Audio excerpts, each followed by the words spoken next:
So what we will do is that if I copy this diagram over here, let me copy it and I will paste it over here. So you can see that if I section it at a distance of x, at any distance which is x, let me call this distance as x, and x is greater or equal to 0 and less or equal to 18 feet. And if I draw the free body diagram, so it will be like this.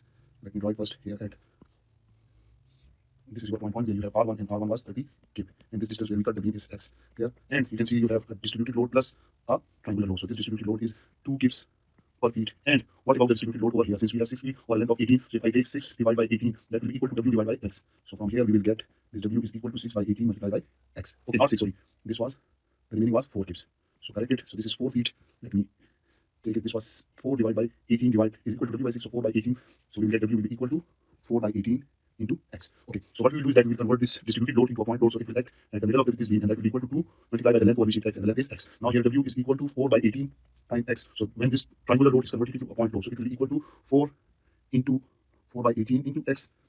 This is the magnitude, so 1 over 2 into magnitude, and the x is the length over which it acts. So when you cut it, you will be having a shear force V as well as you have a reaction moment at the section where you cut it. Okay, this is M. So we find this V and M by using equation of equilibrium. So first equation of equilibrium is that sum of all forces in y direction must be equal to 0 and upward force is taken as positive. So you can see 30 kips is upward, so 30 minus this 2x which is acting downward, so I can write minus 2x minus this load, which is 1 over 2 multiplied by 4x square divided by 18. Clear?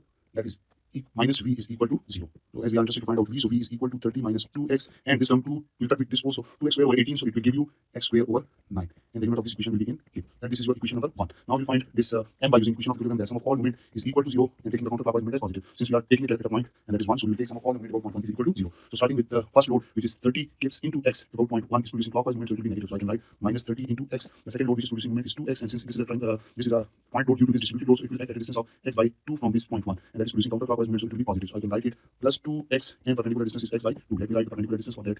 This distance is x by 2, and for this triangular load, this distance will be equal to x by 3 from this side.